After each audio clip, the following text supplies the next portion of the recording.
Watch. So the meeting is now called to order. And when I say the meeting, I am referring first to the meeting of the, Southeast Florida Regional SFRP. Prosperity Institute. yeah, that's the one. So the meeting of the Southeast Florida Regional Prosperity Institute is called to order. I'll ask everyone in the room to stand for the pledge. To be led by our attorney, Sam Gorin. I pledge Allegiance to the flag of the United States of America and to the republic for which it stands, one nation under God, indivisible, with liberty and justice for all. Please be seated. I don't know who takes roll for this. Kathy? Okay, please take the roll and announce the presence of a quorum. Bailey? Kaplan? Here. Yes, for Bailey. Oh, thank you. Kate? Here. Cardino? He's here. Oh, he's in the meeting. Burr? Here. Garcia? He's flying in, he's delayed. He had a flight delay, but he will be joining us a little later. Gilbert? Flight delay. Who ever heard of such a thing? Right? Goldberg? Here. Harlan? Here. Kaufman is here. Here. Ross? Andriana? John Moore? Zach? Sorry, Lynn? Here. Ayers? Yes. Miller? Here. Is there a quorum present? Mr. Chair, for the record, under section 120.525 of the Florida statutes, adopted subsection 4 for the record. Established in 2020, the regional planning councils of 3 or more counties do have a physical quorum sufficient to meet the requirements of the statute. These are available on the gallery of sorts, which can be seen on the screens throughout the room, and legally provide appropriate notice to conduct business. And just for the record, Mr. Chair, and Mr. Senator, this entity is a separate legal entity of the Regional Planning Council, as you know, and it's required by state law to have a meeting at least on an annual basis, and the requirements of section 501c3, which legally qualifies. Thank you. And just so that everybody knows, Ms. Glory, can you explain what the Southeast Florida RPI is? I can Briefly. I can. It's an organization which was established many years ago at a time when the availability of grant funds from various and sundry public entities, both federal, state, and local, were not available to the SFRPC as an entity, as a qualified state statutory entity under Chapter 186 of the Florida statutes. The entity was formed, therefore, as a source, a resource, and a conduit for the purpose of funding and receiving funds, and also to the extent that folks would otherwise make contributions that would allow those contributors or donors to actually potentially seek through their own legal counsel and their own CPAs.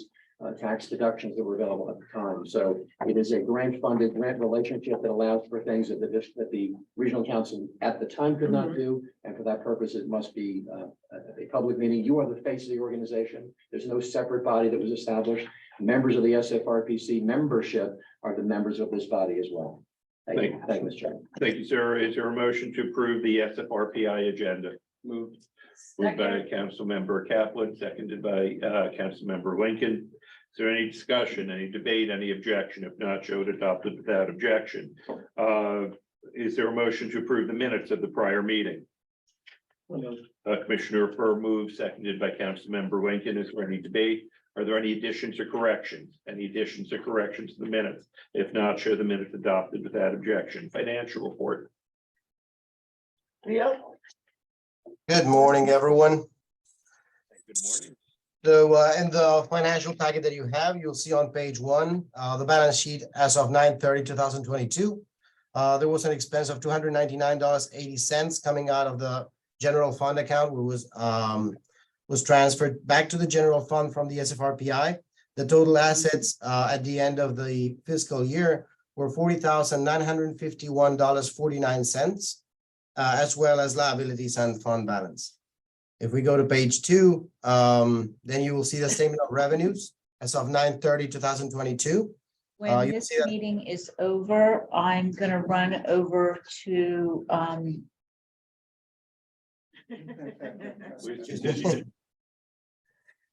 All right, so we had $10,000 in revenue. It was passed through, that came out of professional consultants line in the statement of revenues. Also, the excess revenues were $299.80. As of December 31st, 2022, the balance sheet remained untouched, also with total assets of $40,951.49, as well as liabilities on fund balance. The statement of revenues for December 31st, 2022 remained untouched. Basically, the only change other than the 299 was the 10,000 that came in and the 10,000 that went out. And what was that for? I can explain that. As well? So we use this as a vehicle to accept funds from funder Rockford Marins, who was paying the grant writer on a coral proposal. So the money came in and then I paid the. Choral proposal. Right. Okay. Are there any questions of the financial report? Commissioner Furr, you're recognized.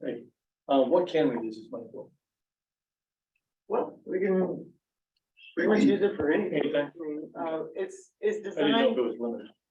No, and again, it's a very small balance in there. We used it when we were working with Citibank to prepare the data commons, which. So we really didn't do anything with it this year. is what- Not this year, That's what I not said, this year. right. The But it is a $10,000 vehicle, was all. Mr. Charter, senior loan officer, and I have spoken about approaching some of the bank foundations to see if they want to be working with the council, if there's something that we can do to work with them, and that would be a vehicle for accepting money from foundations. Okay. Because they can't give Just one. it, they can't give it to government entities. Are there any additional questions? If not, Mr. Warren, do we need to move to adopt the financial report? You do, Mr. Is Chair. there a motion to move by Commissioner Furr? Second. Seconded by Councilmember Lincoln. Any debate, any discussion, any objections? Any objections? If not, show it adopted without objection. Public hearing. Are there any program reports or activities discussed yet? We discussed it with them. Okay. Is there any further business to come before the Southeast Florida Regional Prosperity Institute during its annual meeting? If not, is there a motion to adjourn? Moved by Councilmember Kaplan, seconded by Councilmember Lincoln. All those in favor of adjournment, please signify by saying aye. Aye, Aye. opposed. Show the meeting adjourned and show, Kathy, if you can take the roll for the SFRPC meeting. Bailey, Yes. Kaplan, Here. Kate, Here. Guardino, Burr, They're good to have them here. Garcia, Gilbert, Goldberg, Here. Here.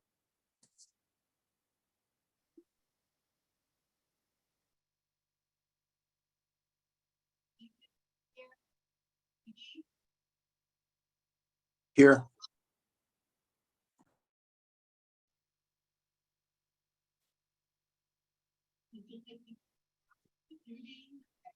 Andriana, Udine is here.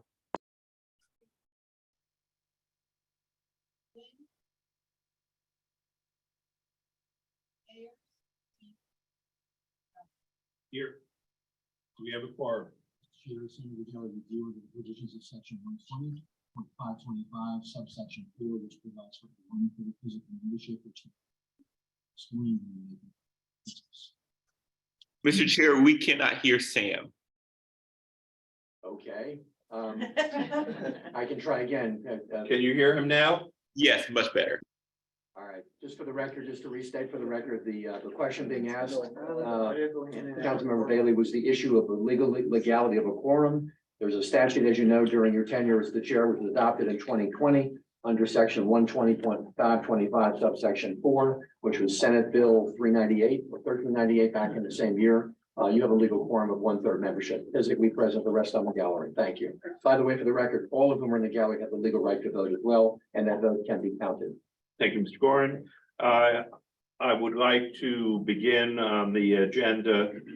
We've already done pledge and roll call on the, I'd like to begin by welcoming our new council member As you are aware, the voters in the city of North Lauderdale did not reelect our former council member, and therefore the Broward League of Cities has replaced the former Mayor Ziotti with council member Denise Forland.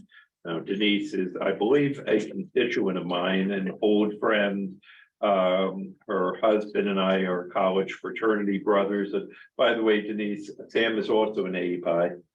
I learned that on Friday. Okay. And so let me introduce and ask her to, I believe all members have a brief Yes. one-page bio on her. So Denise, I am delighted that you are the replacement. I look forward to working with you. The SFRPC is starting to do, continuing to do really exciting things in terms of regional planning. And if you'd like to make any welcoming comments, now would be a good time to do so. Thank you, Senator Geller. It's really my honor to be appointed. I'm sorry I couldn't be there with everyone today in person. It was my intention to be there. I'm really looking forward to getting to work and representing the Broward League of Cities. Thank you. Do we have time to do this part? Yeah. Okay, in that case, I will, and I'm not sure how I do this, other than alphabetical order. It says I might ask the audience members to introduce themselves. Let me first quickly ask everybody here, just for the purpose of people watching, to introduce themselves. We'll start with Lorraine. Okay, so good morning, Lorraine Mears from the South Florida Water Management District, Regional Rep here in Broward County. Good morning, Beam Fur, Broward County Commission. Hello and good morning, Michelle Lincoln, Monroe County Commissioner in the fabulous Florida Keys. Good morning, Isabel Crucio Carballo, Executive Director of the South Florida Regional Planning Council. Steve Geller, County Commissioner, Chair of the SFRPC. Sam. Good morning. I'm Sam Gorin of the law firm of Gorin, Sheriff Duty and Ezra. We are general counsel proudly for the Regional Planning Council. I'm pleased to be here this morning. Thank you. Frank Kaplan, Village of Key Biscayne Council, not part of the Florida Keys, but we have our own sense of pride. Close. Good morning, Craig Gates, Monroe County Commissioner and President Mayor of Monroe. Thank you. And I guess the only way that I can ask everybody else, sorry. Good morning, my name is Sandy Gutner, I'm with CDM Smith. Thank you. And I guess the only way of doing this is to call on people, because otherwise everybody will talk at once. So I'm going to call in the order I see you. Iraida Mendez Cartaya. Present. Can you tell us who you are? I'm Iraida Mendez Cartaya. I'm Chief of Staff for Senator Rene Garcia, District 13, Miami-Dade County Commissioner. Thank you. And by the way, Senator Garcia is a dear friend, wonderful senator, wonderful commissioner. Good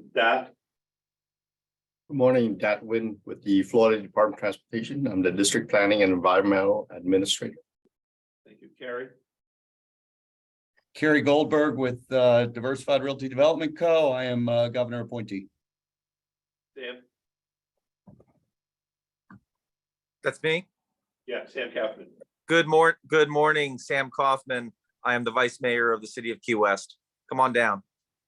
And first Vice Chair of the Council. Okay, thank you. Lynn Goldman. Lynn Goldman, Community Relations Coordinator for the Broward Technical Colleges, Atlantic, McFadden, and Sheridan. Mike Udine.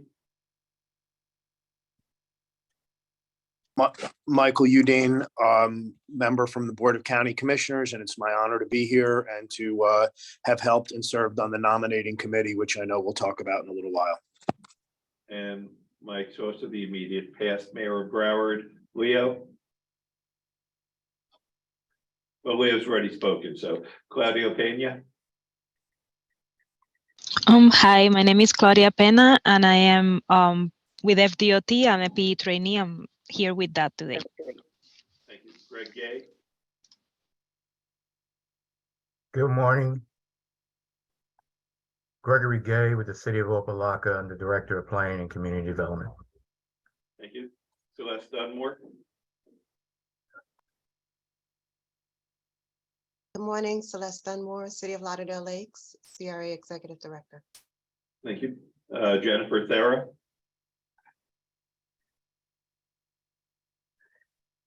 Jennifer Thera. Okay, Hi, Jennifer Thera, Department of Agriculture, Water Policy. thank you. I don't know who Dee Willock is, or Dwillock. Good morning. My name's David Willock. I'm a planner for Palm Beach County. Thank you, sir. Carrie Roach. Hi, I'm a Broward County resident since 1985, a chaplain for climate justice. Thank you. Sue T. Hello, I'm the Chief of Comprehensive Planning for the City of Miami. Thank you. John Moore. Hey, good morning. I'm John with the Department of Environmental Protection Southeast District, sitting in for Director Jason Andriado. Thank you. Ryan Shedd. Good morning. My name is Ryan Shedd, Principal Planner for Neighborhood Planning for the City of Miami. Thank you. Haley Lazzaroni. Good morning, Haley Lazzaroni, Regional Planning and Resilience Intern for SFRPC. Thank you. Tom Hardy. Connecting to audio. We'll skip over. We'll skip over him. We'll get back to you. Mario Bailey. Good morning, Mr. Chair. Sorry I couldn't be there in person. Had a long late flight back from Portland last night. But gubernatorial party. Oregon. Okay, I love the other one, Portland, Maine, one of my favorite cities. Thank you. And Mario is the immediate past chair of the SFRPC. Hank Flores. Hank Flores. Last call for Hank Flores. Okay, Steve Foreman. Good morning, this is Steve Foreman. I'm the loan administrator for the South Florida Regional Planning Council. Thank you. Anita Faye Taylor. Anita Faye Taylor, Director of Economic Development and Housing for the City of Miramar. Thank you. Dawn Teetzel. Good morning, I'm Dawn Teetzel from the Broward County Planning Council. Thank you. May Rodriguez. Good morning, May Rodriguez, Executive Director for the South Florida Community Development Coalition. P00070651, and we'll just call you POOO for short. Good morning, Mohammed Rashidul Zaman with Broward County Public Schools. Thank you, sir. Aralda. Good morning, everyone. I'm Aralda, Program Manager for Community Economic Development with the South Florida Regional Planning Council. Cheryl Chiofari. Hi, Cheryl Chafari here, Assistant Director of Planning with Monroe County. Thank you. Jenny Sullivan. Good morning, Jenny Sullivan, South Florida Regional Planning Council Communications Coordinator. Thank you. And finally, 1734760531531. I think it's good. I think so. And again, we'll call you 1734 for short. Or not. Okay. Thank you. Oh, It's good to yeah, know right. who's in the room, right? Yeah. Okay, that's nice. Yes, all right. Is there a motion to approve the minutes of the prior meeting? Moved by Councilmember Kaplan, seconded by Councilmember Furr. Is there any, are there any additions or corrections to the minutes? Are there any additions or corrections to the minutes? If not, show the minutes adopted without objection. Financial report, Leo. Well, good morning, everyone again. morning. This packet of the South Florida Regional Planning Council financials, you will find on page 1 the balance sheet. You will see that our total assets closed the period with $1,950,756, as well as liabilities and fund balance. The federal, state, and local fund ended the period with $65,458, as well as liabilities and fund balance. The revolving loan fund finished the period with $12,039,868 in assets. Same thing as liabilities and fund balance, and the South Florida Regional Prosperity Institute, $41,251 of assets, as well as liabilities and fund balance. If we move on to page 2, we will find the income statement. We will see that the total revenues were placed at 40% of the annual budget at $1,337,151. The total expenses were placed at $709,266. That's a 20% of the overall budget for the fiscal year. And we are currently at 25% of the fiscal year lapsed. Thank you. Is there anything in particular that we need to be aware of? No, we can see that in the percentage realized column, every one of the expenses are on track with the time of the year. So I think we have nothing else to report. Okie dokie. Are there any questions, Leo? Are there any questions? There are not. Do we need to adopt this? Yes, sir. Is there a motion to approve the financial report? So Moved by Councilmember Lincoln, seconded by Councilmember Bailey. Any debate, any discussion? All those in favor, please signify by saying aye. Aye. Opposed, show the financials adopted. We are now. Happy New Year to everyone. Thank you. Thank you, Leo. Where does this come up? We could talk about it anytime you like. It would normally be like you. Okay, I'll just put it there, right, gotcha. All right, we are now going to hear the consent agenda for the comprehensive plan reviews. And this is, I believe Christina Miskus will be here to answer questions. Is that correct? Christina, you're only here for questions. Okay, I will ask the attorney to read the proposed consent agenda. And Mr. Chair, these will require a roll call vote on each, on the collection. Right. But as a roll. For the record, there are 2 sets under item 4C under the consent agenda. The first of which are the proposed items, and they read as follows: for public hearing for those who came out today to either be heard, to either support, object, or otherwise.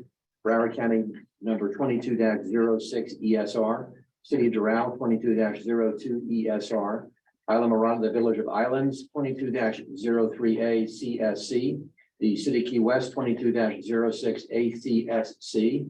Next would be the City Key West 22-07 ACSC, the City of Latham 22-01 ER. For the record, the City of Miami, and it's a minor typo on the item, it was correct on the website, is 22-01 ESR. The City of North Bay Village at 22-01 ER.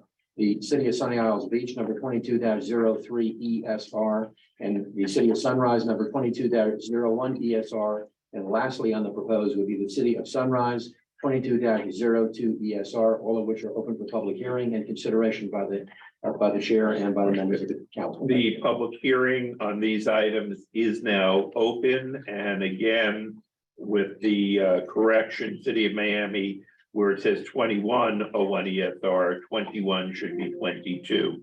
So with that noted, is there anyone here in person or attending online that wishes to speak on any of those items? Is there anyone here in person or online who wishes to speak on any of those items? Not seeing anyone, the public hearing is now closed. Is there a motion to adopt the consent agenda? I'd like to have one question about Yes, one sir. of these. It's the Islamorada Village with their amendment to affect transient rentals. I would ask our attorney to see, because always heard concerns down there that if we try to change any of our regulations, that would affect all the transient rentals and eliminate any regulations on them at all. What is your opinion on that? Well, a couple of observations, Senator, if I may. That item is truly an item for your local council. I can answer what I know in the context of this entity, because while you sit here today I've used the phrase in the past, you're a free dealer, which means that you have the independent legal right to make decisions that affect you as a member to this council, but also as a member for the Monroe County Commission, which means that theoretically, what the Monroe County Commission does on any one item, you're not bound by their decision to the extent legally that you would sit here under certain statutory provisions. The issue of vacation rentals, the issue of transit rentals are rife with legal challenges. There have been many in the state of Florida. Many cities are grappling with the issue of regulation and control. The legislature has a particular unique view of the subject matter on an annual basis. It is more than likely that there will be legislation yet again this year. The general concept of things, as you know from your experience, has been that vacation rentals and transit rentals and other types of utilized housing situations are preempted by the state. There are very limited abilities of local governments to make decisions on the subject matter, although they strive to do the most minimal they can. For example, registration has been an item that many cities have attempted to implement.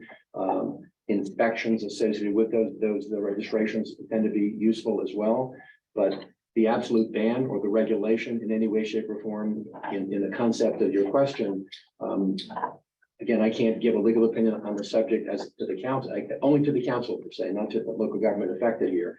It is a very, I use the word frenetic subject because there are folks on both sides of that aisle.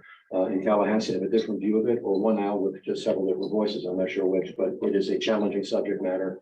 Today's review, in the context of your review as the mayor of Monroe County, has a different tone and texture than you might otherwise have if you were sitting as a city commissioner or as a county commissioner. It's a lot of words, Mr. Mayor, but I think it's the problem is that this is an issue that cannot be resolved this morning. It is an issue which confronts many of the folks, not just sitting in the room, but also those on the gallery and those local governments I represent. My law firm does on a separate basis. We're grappling with this issue every year and all of the complications associated with transit rentals.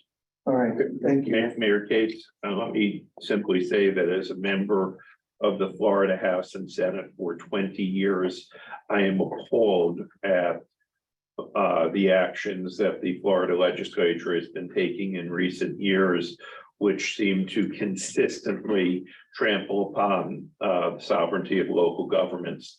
We were not doing that mostly when I was there, but I have seen over the past maybe 10 years or so, I've seen an increasing urge on the part of the Florida legislature to act as the only government in the state of Florida and to preempt local government authority on many grounds. Having said that, while I disagree, and I saw it yesterday, an article, I don't recall where I read it, but talking about maybe Sunset talking about how the use of transit rentals is absolutely contributing to the shortage of normal housing and thus increasing the cost. I'm no longer a member of the legislature, and if I was, I would be a member of the minority party, so not a lot that we can do. So while I agree with you, I'm going to be voting in favor of this today, respecting the authority of the city of Islamorada, which will be smacked down by the legislature. It will probably end up being sued and lose and having to pay attorney's fees, but I'm sure, I don't know who their village attorney is, but I'm sure that they were competent, that they were warned that doing this could result in a lawsuit. And having said that, I'm going to vote to adopt the consent agenda. Councilmember Lincoln. Thank you. Thank you, Chair. Mayor Cates, I just did a little quick check in, and this is about evaluation criteria.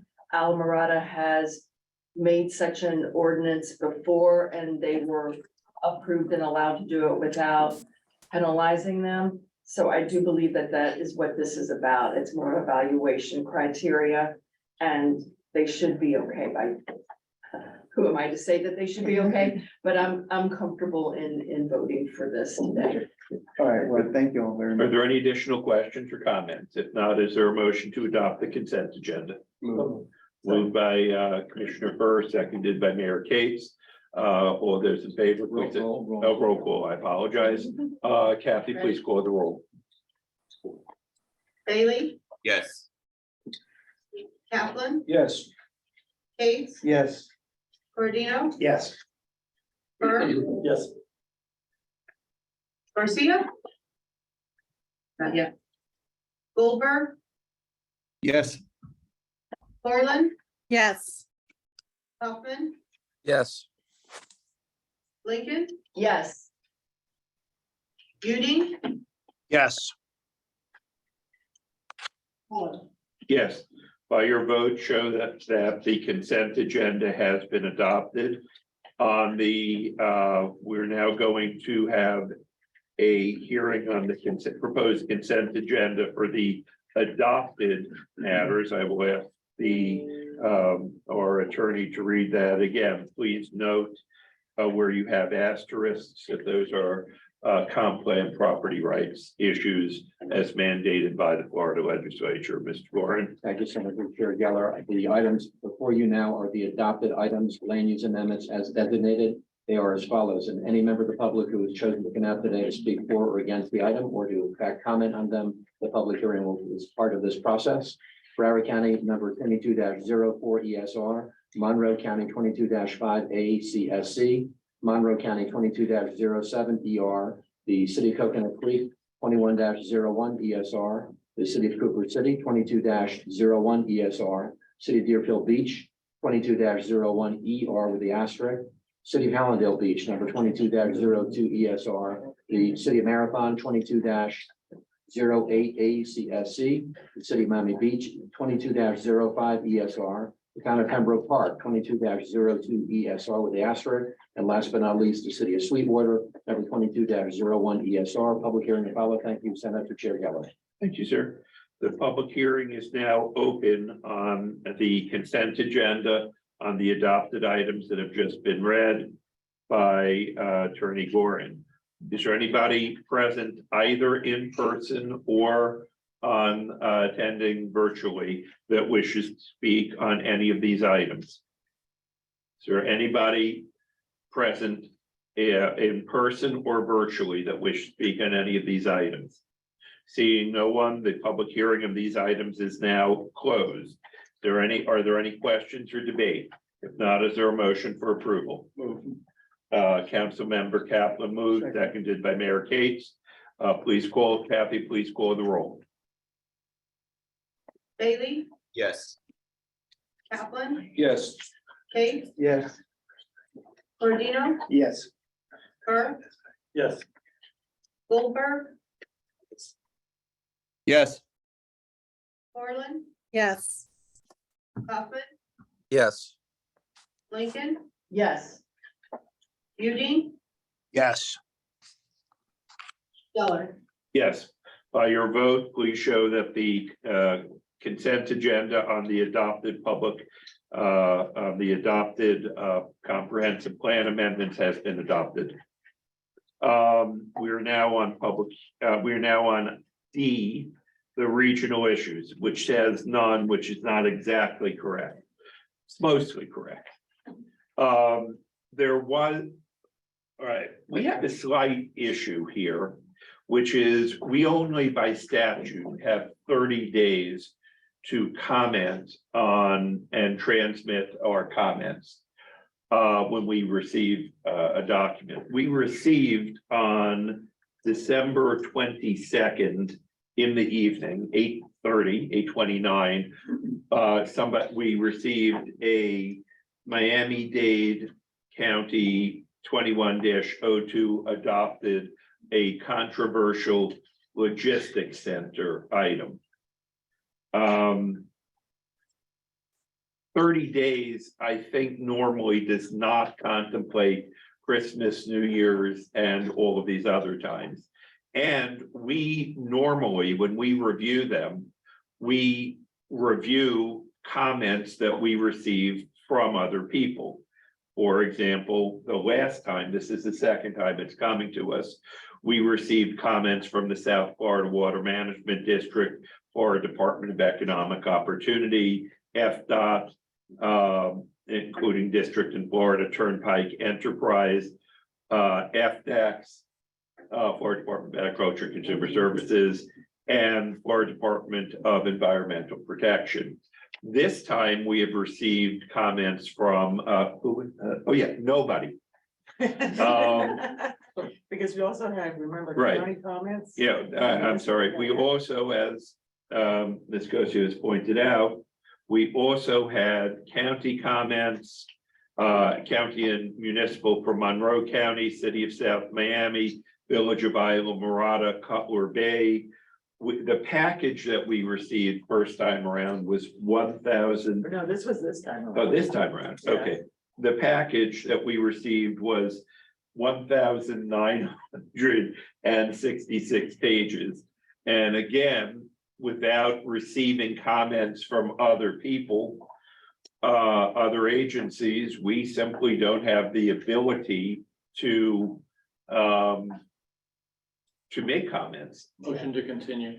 So, right, now, the problem is, well, I think we're going to deal with that in a moment. Remember that we only have 30 days to comment. So, From receipt, they have received. right, which is from December 22nd. So having said that, I was going to suggest that we bring this up. We have a meeting currently scheduled for Monday, February 27th, our next meeting. And Isabel will be checking with the appropriate state agencies to find out if they will still accept our comments.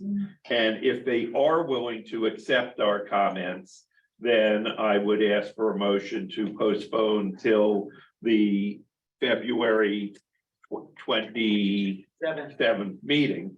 If they're not willing to accept our comments, then I'm not sure that there's a point in our needing to do this. If they're going to say, well, thanks, but we're not going to take them anyhow. So, Mayor Gates, were you scratching or raising? Okay, gotcha. Yeah, I'm scratching my head a Okay, little bit.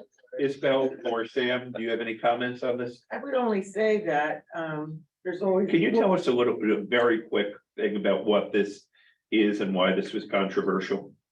I'm gonna defer to Christina Miskis, our principal planner, but basically it was a very large project in South Miami-Dade, outside of the urban development boundary, but in an expansion area part of it, I think. But not the one that we just discussed recently, No. a different one. This one we have came more. before us first time in 2021. So when we came in 2021, it was a very multi-phase project, very large. I know that it has been, it went to the. But she Miami- says very large, more than 9 million square feet. Yeah, it was very large. And Very large. this was the amendment, y'all may remember, it was reviewed by the Miami-Dade County Commission, I believe, 3 or 4 times. And it kept coming back. It kept coming back. The mayor voted no. And this was vetoed by Mayor Levine Cava, and the veto was overridden. Right. So it is controversial. It is controversial. And again, the challenge is that without input from our commenting state agencies, is very difficult. And it's. We just don't have them. But I So, would suggest that one thing that we could do, and I see Mayor Corina. and One thing that we could do is I'm gonna contact the Department of Economic Opportunity to see if the state would review our comments. And if it would mean anything, right? But, and the answer may be yes, or the answer may be no, we're legally precluded from putting them in the consideration process. However, there's nothing to say that we can't provide comments to Miami-Dade County and say, we've reviewed this. And these are just some of the concerns that we have, understanding that they're their own sovereign county.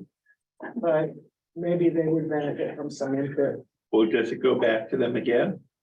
Well, After, normally comments when we prepare them go to everybody, right? what I'm saying is they've already adopted it. Yes, they've adopted it, but you know, commissioners can always bring something back and amend something. Okay. Or power of the elected official. So just because it's done today doesn't mean that it'll be done tomorrow. We will be reviewing this and we'll let everybody know if this is going to come up on February 27th. And under what circumstance? I saw in order, Mayor Corradino, Mayor Kaplan, and then Mayor Cates. What's Mayor Rowe? Mayor Corradino, you're recognized, sir. What are our comments supposed to focus on from our agency? Hold on, Sam. Regional issues and the strategic regional policy plan, which is an entity and it's a document that is the Bible, so to speak, of this organization, which has not been revised for a period of years, but it is a document required by state law that you adopt, which needs to correlate with the items and issues or matters related to the So, amendment. yeah, so our strategic regional policy plan, which I'd like to discuss with the board about updating at least in parts this year, was adopted in 2004. Very, interestingly enough, it's still very good. Obviously, there are issues that have emerged. So that had 26 areas, I believe, 23 or 26 areas. And the state reduced the number of items that we could comment. So out of all of those, I mean, we make observations, but the only ones that we really are supposed to comment on are impacts to regional resources and regional facilities. So that would be transportation, and that would be environmental issues, and to the extent that they are regional resources. Since this is in a footprint that continues to be part of the conversation with a comprehensive Everglades regional policy restoration, we can argue that's a regional resource. The Everglades wants all of this, right? So those are the two issues that we really typically focus our comments on. Right, and to be clear, as follow-up on that, we should not be commenting on something that would be uniquely affecting a city or a county, only the regional issues. Did that answer your question? It does, but there's a lot of technical backup that we would be reviewing, like traffic impact analysis or. Well, we're at a loss right now because my We would be understanding, I don't know, reviewing once we get the reports from the And we don't different have agencies. That's correct. None of them have arrived yet, which is why we're at a loss to do anything today. I know that our ex officio guy from DOT was on earlier, Mr. Nguyen. I don't know if he's still there. There he is. Yes. So our understanding, that when we had Christina last week called DOT, was that FDOT was not going to provide comments on the adopted phase. You know if that's accurate? Yes, that's correct. And we made our comments. We have provided our previous comments in coordination with the Florida's Turnpike. But for the adoption, we're not going to make any comments. All right, thank you. So that's one regional facility potentially that we will not have additional information on. We would have to review their prior comments. Right. From before, and then compare what's changed or where is it. Okay, Mayor Kaplan. Your point was what I thought to clarify, maybe by way of reminder. We don't have the prerogative to comment on the sanctity of the urban development boundary. That's not our business. Except to the extent that it impacts on the Everglades. So, which raises the myriad of details. And I'm remembering the experience that we had with the proposed extension of the north. 836. Yeah, there were a lot of regional implications, but our analysis was rooted in department review, technical specifications, traffic impact analysis, water, et cetera, et cetera. So we have a role to play. I think our commentary and advice was relevant and helpful on that occasion. I hope we can do the same on this, but we need details. Right, Mayor Cates. Yeah, when this first came out, I wasn't on this council, but the county commission had serious concerns about traffic and effect on the waterways that we share with Dade County. And so I think that should be considered regional, and that that impacts the Keys tremendously, we believe, as we discussed it. And so hopefully we can comment on this, and hopefully they'll. It would be very, it would be very helpful, Mayor and county staff, to take a look at it and see if there's any concerns.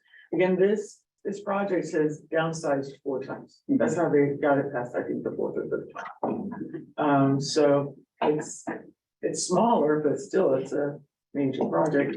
And there's different pros and cons. They argue that there's jobs now in South Bay that are very important to have. closer proximity to employment. But our issues again are the issues that we are, dedicated to, which is, I would say, Regional. water, regional. Those regional issues are what we comment. Right, that's why I just want to make sure that was fell under what we can And comment on. I believe that when we do this, by the way, we may change this meeting because depending if this is as complicated as it may be, we have previously had rarely an evening meeting. If I think if this is going to take more than 2 hours to do, like when we had what was the name of the mall that they never built in by Miami Lakes? All of America, that's still Yeah. on the books. Yeah, but they haven't built it yet, and they may not. We'll see. But, we had an evening meeting then because our meetings are 2 hours in length. That's And- right, that's a long term. Yeah, we may not be, we just don't have the comments yet, so we don't know how long it would be. We don't know who would want to present. And so I apologize, but we just don't have any of the And again, comments the yet. 2,000 pages, we need to be able to compare the project to what it was, what Right. it is now. So should Review we- the comments, elevate what still is relevant based on the current proposal and go from there. So please just assume you'll hear more from us about this. Should we communicate to the county and reviewing agencies the fact of what's happened, where we are, and why we're deferring? We're already going to be letting the state know, but Isabel, I think it would be appropriate. All right, well, I could Yeah. draft something up. Right. I'm not dismissing the suggestion, of course not. I was just wondering, yeah. I could certainly say we received this, smash it, we would like to review it, compare it. And we need to provide get our other comments. comments first. There's a glitch in the statute, which is basically the other agencies also have 30 days to Right, review we it should have 60. and get us their comments. So we should have 30 days after their 30 days, or we should have 60 days. Yeah. But the way the statute is written, they have 30 days to get us their comments, and we have the same 30 days to respond, which is physically impossible. Fortunately, it's only 2,000 pages. Yeah. Mr. Chair, if I may Yes. quickly, just for the record, by your act, I may, to the chair, through your actions this morning acknowledging this particular issue and by articulating a view of the fact that you may well have comments under the rules that relate to your participation, you're in a legal process. And if you had done nothing, that would have been a non-option, by the way, and that was never one that was being exercised or offered by our director or by the chair. By having had this discussion and by opening up the door for discussion with the DOE in Tallahassee, DEO, forgive me, as well as the commentary.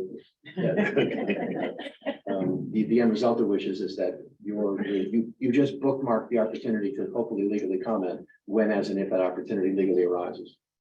Thank you. I don't believe I have there, one more yes. question through the chair. Lorraine, do you know if the water management district is going to provide comments? They did. Terry Manning had sent something back. We haven't received anything. I don't believe if we did, we missed it.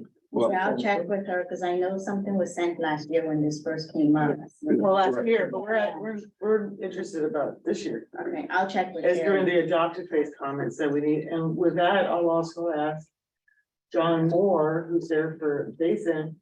John, do you know if DEP is gonna be providing any comments on this amendment?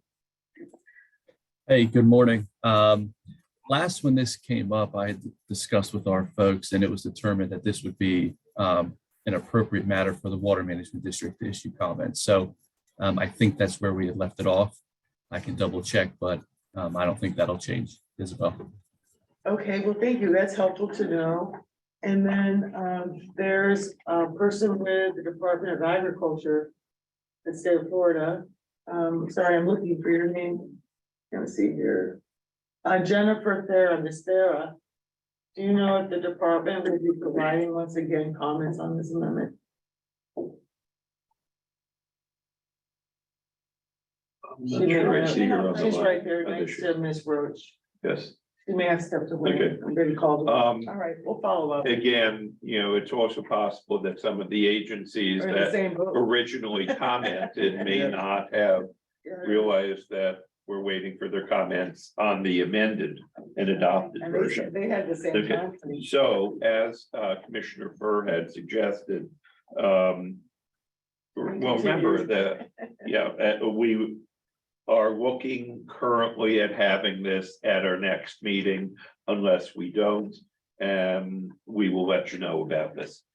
Okay, so Commissioner Burr has moved that we consider postponing this till the next meeting.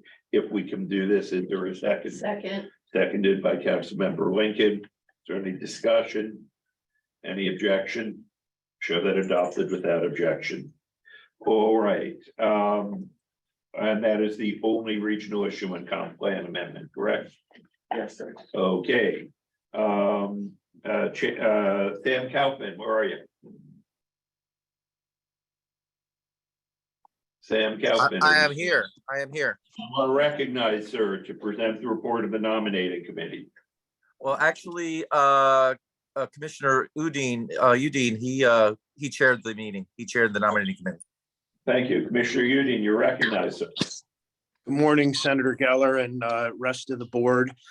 Yeah, I chaired the meeting because I was the person who could get there live and we needed to have a live there. So my privilege to be able to chair that meeting with Councilmember Kaufman and Councilmember Bailey. We had a vigorous discussion with our council attorney, Sam Gorin, and our executive director, Isabel. And we have made the decision as the nominating committee with what's happening with the council this year, with Isabella having to retire in, I believe, the next few months. We thought it was prudent at this time to just carry over the executive board from this year, from last year to this year. So it's our recommendation that the slate of executives that are serving now continue for the year. And that was a unanimous decision by the nominating committee, and we present that to the entire board for their action. We were assured by our esteemed council that all of this was allowable as long as we had the meeting of the nominating committee. And we believe that with the turmoil and transition that will naturally occur with changing executive directors, Tears, the sobbing. harder to keep this in that method. And with that, that is the report of the nominating commission. Okay, thank you, Commissioner Udine. There is a motion from the nominating committee / Commissioner Udine. Is there a second? Seconded by Councilmember Kaplan. Is there any debate? If not, all those in favor of accepting the report of the nominating committee, please signify by saying aye. Aye. Opposed? Please show that adopted unanimously. Let me congratulate all of the new officers who, by a great coincidence, are all of the old officers. Now we have to pass the gavel from one hand to Okay, the hold other. on. Okay, we passed the gavel. Thank you, I think. All right, we are now on item, I'm sorry. I believe now is our public comment period. The public comment period is now open. Is there anybody here in person or attending online that has any public comment? Is there anybody here in person or attending online that has any comment? If not, please show the public comment period closed. We are now about. Thank you. Okay. Discussion items, executive director's report. Ms. Cosio Carvalho, you're recognized. Thank you. Again, understanding that we have to leave in an hour. So first of all, I'd like to welcome Ms. Charlene Burke to council staff. Charlene, if you would stand up, please. We is our new coordinator for the Florida Local Emergency Planning Committee, which supports emergency preparedness in our region. And her background is in urban and regional planning. She's very experienced in mobility and transit as she comes from the Broward County MPO, where she was the principal planner. She has more than 15 years experience in environmental conservation and sustainability, and has a degree in urban regional planning. and is past member of Phi Theta Kappa Honor Society. So we're delighted to welcome her. No drama. I really like the no drama. So we're very excited to have her here and look forward to her working in many program areas. Very Thank you. nice. Welcome. I'm also pleased to announce that we are preparing an offer letter for Haley Lazzaroni. Haley has been working with the council as an intern for a year at least. And she's very talented, has helped in a number of projects, including a big project for the FDOT resiliency work that we've been doing. And so Haley, yes, we're following up with your offer letter today. I am also, I want to introduce again Christina Miskus, Principal Planner, for a quick update in the first and last mile conference that will be for South Florida. And also recognize Oralda Aloli, who has integrated the work of our SEDS working group on transportation mobility into this conversation. It's just to show how everything works together.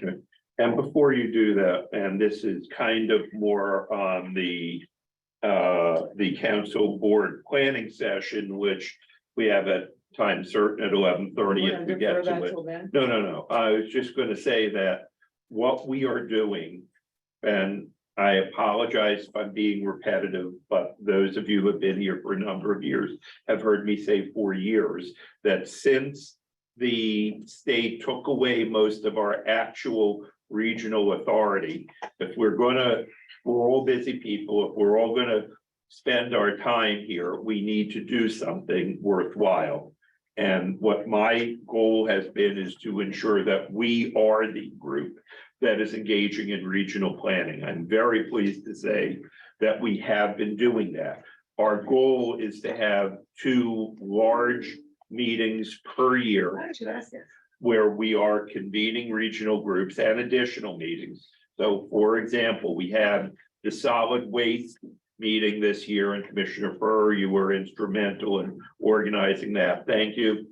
And so our goal, at least while I'm president or chair, I'm sorry, is to have 1 joint regional meeting, truly regional, between the SFRPC and the TCRPC, where we will have a major subject matter that will last for typically 5 or 6 hours.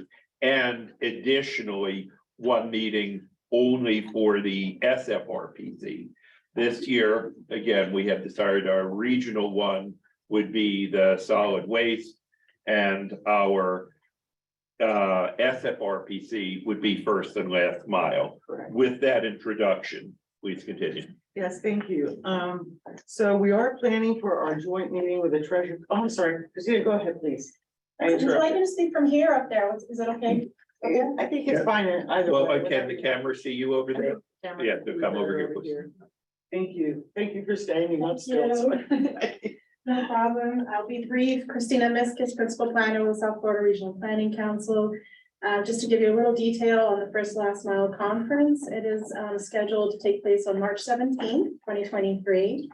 Tentatively, the Broward MPO offices have been offered, so we are planning to hold it there, which is very generous of the Broward MPO. We're thankful for that. And we do have a working group that includes the Broward MPO, the Miami-Dade TPO, the FDOT District 6 and District 4. So they've been very helpful in terms of crafting the agenda, which is in draft form. We have another working group meeting on January 31st to iron out the agenda. What has been recommended by the working And group. speakers. And speakers, yes, we're finalizing our speaker list as well. What's been recommended by the working group is to really focus on the economic benefits of first last mile initiatives and to highlight best practices on facilitating access to regional transit at the local level.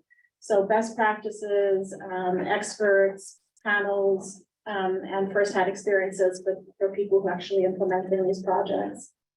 Okay, so through the chair, if there's a special issue that you want to make sure is addressed at the conference, could you please forward it to us so we can put it into the mix? Can you send us, information that you've got so far? Absolutely. So we can plan for. Is it gonna be a separate thing? Separate or separate? No, It's it's separate. separate. Yeah, it's separate, but It sounds like you have all the stuff taken on. yes, yeah.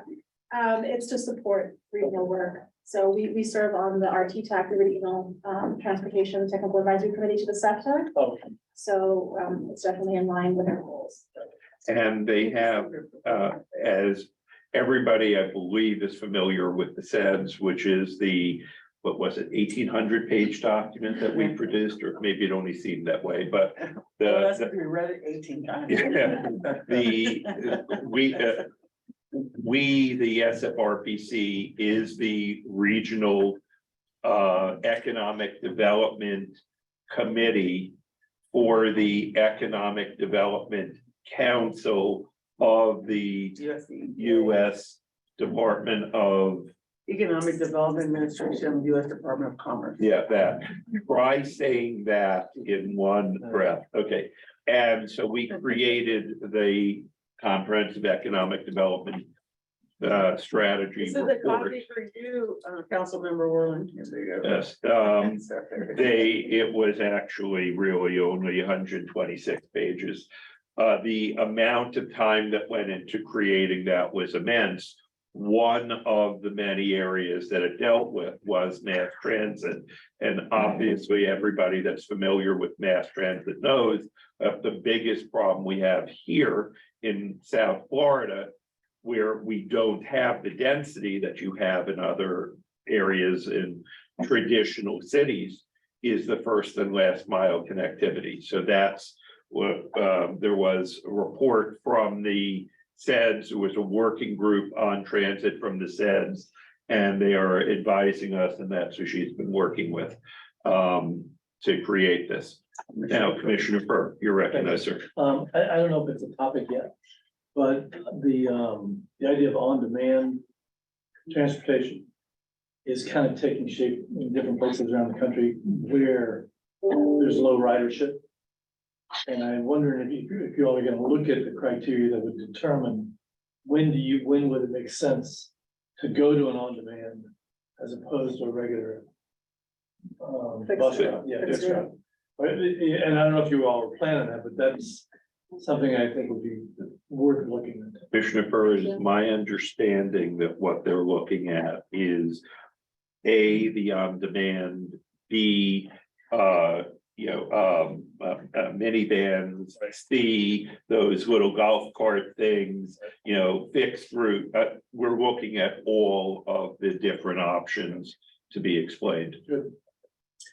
I'd like to. Additional comments. I would just like to request that Commissioner for work with us. No. Well, so, Right. coordinate with all of y'all, to look at the draft agenda, please provide your comments and guidance. Councilmember Kaplan. Would you find it useful to see what our local statistics are on on-demand ridership? 3D circulation system. We've been doing this for 6 years. It wouldn't hurt, if it's not too much of a lift for your staff, then it should be available. It's not a heavy lift. Yeah. Right. We're definitely interested in having panels, provide local perspectives, so that would be really. Okay, please remember that this is not an hour or two meeting. This is probably a 4 or 5 hour meeting. The better part of the day. Yeah, so it's like our last one was 10 to 4. This one, it's maybe 10 to 4, maybe 10 to 3, Correct. depending on what we have. But this is not that we are intending to really get into the meat of this. Councilmember Lincoln. It is, we're gonna have to wear green. Yes, and please, no drinking until after we're done. Well, see, that's good. No, you're right next to Tri-Rail, we're good. Yeah, right. Okay, Councilmember Lincoln. Just don't drive to the meeting. Green theme. Yes, Councilmember Lincoln, you're recognized, ma'am. Thank you, Chair.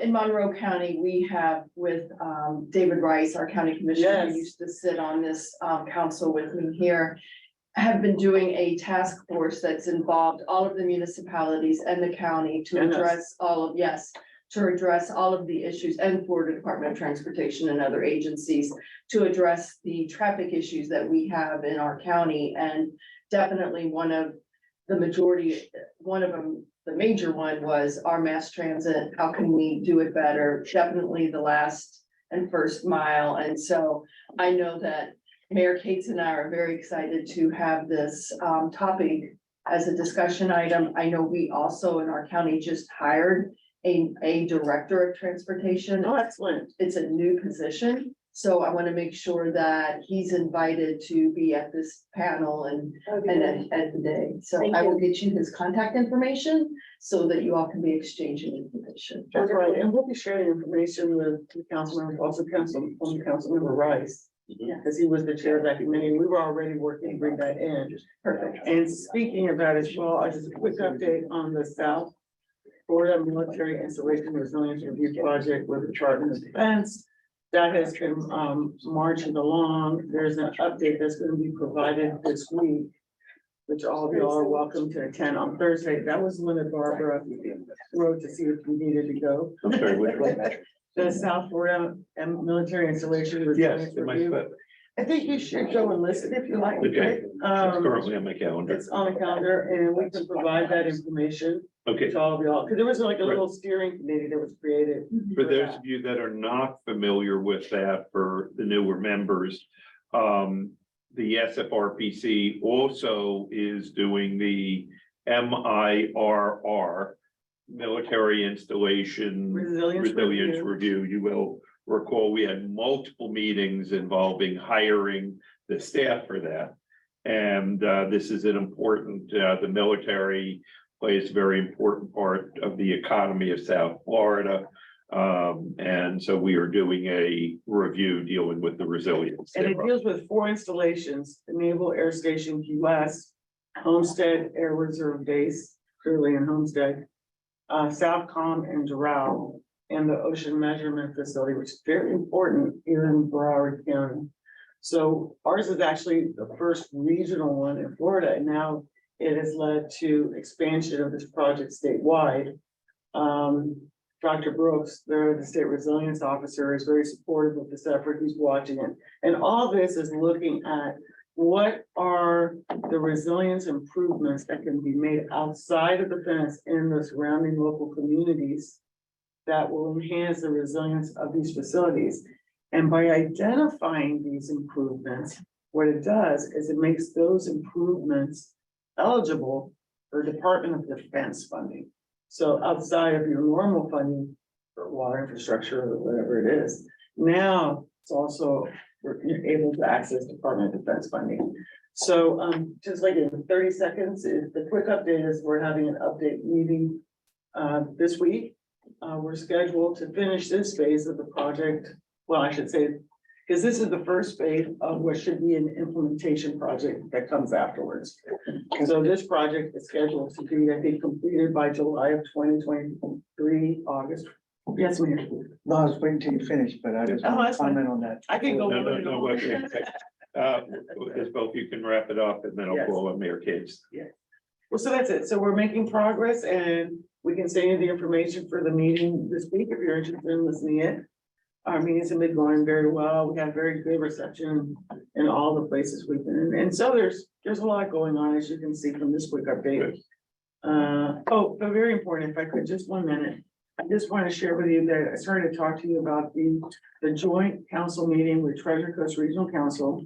Nope, we'll. Oh, that's right. We're We'll gonna bring talk that about up. that at the end. Right, Never mind. okay. I take it back. Thanks. I'm done. Okay, Mayor Case. Yes, because we had an update with this a while ago with what they were working on. And we had some concerns in Monroe County because they had a concern with our mooring field location. I recall that was one Yes, of the issues. which is very important to us and we're moving forward with it. So it'd be great if we could, Mooring field location. Has that been elevated in the conversation? Yeah. Yeah, that was one of the. which we had no idea that we even Initial. were going to discuss that. So it was important to us. And we send our concerns in about that. So I'm not sure if where they're at with that. That's discussion. I don't know if somebody from the Keys should be there to comment on Well, that that. would be great. I mean, Working with Rhonda Hay. Okay. she's our point of contact. All right, I'll contact Ron to make sure. Thank you. Yeah, That she, yeah. Addresses that. Yeah. yes, okay, thank you. Well, Thank you, Chair. Okay, are you done with, have you completed your executive director report? I believe so. Great. Sam, Thank you, Senator Chair Geller. There's a lot. well, getting the do right there. Yeah. Okay. Just two quick items. You may remember at the last meeting or so, we indicated on the record that we were working with the staff and the staff with us to update Rule 29J. What's Rule 29J? The SFRPC is essentially a state agency. And back in the day, 29J was the compendium of rules and regulations under the Florida Administrative Code that controlled this organization by state law. Some parts of that statute that controlled the SFRPC under Chapter 186 were essentially amended. So that, for example, the statement of organization, which was the basis on which the nominating committee made its analysis and recommendation this morning, was deleted from the rule of 29J. But there were some parts of 29J which continued. Every year, our executive director receives a very nice letter from the state folks regarding the administration commission and potential changes to our rule. Yeah, we have to do our letter again now and say Yes. we changed things. Correct, to the extent that we need to update specifically. That being said, the staff undertook with the assistance of our office and us with them to update and revise Rule 29J, which is a very arduous process, part of which is even changing addresses, for example, from the old office in Hollywood to the new one that we're in today. And some other minor yet substantive changes as well. The good news is that Kathy Lurch, we thank you, and the staff will work directly on the program. As of December the 20th of this past year, before the commission met today, the Department of State has approved the suggested changes and has included them in the revised Rule 29J. So that task has been completed. And we're now good to go for the next, at least the next year. Just as a parenthetical, within 29J, one aspect was not changed, which is the fact that this organization of the state statute serves as a mediation arm available within the region on a periodic basis. And that rule was minimally changed only to the extent of reflecting and republishing it, which means that in the event that there were a city or a county or entities in those local governments that had a controversy under whatever provisions of state statute, this organization has a legal ability to be a mediator and to assign mediators for that particular purpose as and when necessary. In fact, that's the reason the Southeast Regional Prosperity Institute was originally called the Institute for Community Collaboration, Right. and we had a full mediation staff that was working with local governments on issues. There's a lot of growth going on, things very much involved in that. Okay, Ms. Torin and Ms. Cosio, I would like the two of you to jointly prepare a letter to all of the local governments in or the jurisdiction of the SFRPC to remind them that one of our statutory duties is to serve as the regional mediator in between local governments. I guarantee you that none of them have any idea that that's still one of our purposes. It is, and it was not abolished, and it was in fact just continued by this. I'm just asking you to remind the local governments of that. Exactly. I don't think you've ever taken advantage of it. No, just as an example, in our area, I know that there is ongoing litigation, as you're well aware, between Pembroke Pines and Southwest Branches. Not that we could have done anything about that death feud, but nonetheless. Thank you, you can throw us in there. Yes, but nonetheless, it would have been useful pre-litigation perhaps. Having mediated. Hollywood and Pembroke. Yeah. They were all mediated a number of times, but the utility or the utility of this entity under state law and under our rule does permit that as an option. Just FYI. Okay, please Last but continue. last but not least, in your packages today, you'll have hear more from Jeff Tart, who is. Let's wait till I was going to call you as part of Thank you. his report. I will Then. defer on the Dawson case. So thank you. Okay. We are now then on 5C, council member report. Senator Garcia, are you here? Senator Garcia. Again, Senator Garcia was delayed, unfortunately, by flight delay. Is his chief of staff still on, or if not? Still there. I see her name on the screen. Yeah, there's Iva. Okay. Yes, I'm still here. On the wonderful motion that resolution that Senator Garcia prepared for Miami-Dade, or would you prefer to have our executive director comment? Hold on. I'd be glad to present it, Senator. Thank you, And let me just say that being the wonderful SFRPC member that he is, Senator Garcia asked having attended our joint SFRPC, TCRPC, asked the Miami-Dade County Commission to work with us. So, Ira, if you'll comment further. Certainly, Mr. Chair. As you noted, as a member of the South Florida Regional Planning Council, he attended the October 21st joint conference on solid waste management challenges and opportunities, which brought together solid waste management directors from 7 counties, elected officials, county administrators, and subject matter experts to discuss solid waste production and management, converting waste to energy recycling and disaster debris management, new technology and circular economy, advanced biosolids management, and nutrient recovery, recovered materials and recycling, and opportunities for regional collaboration and coordination.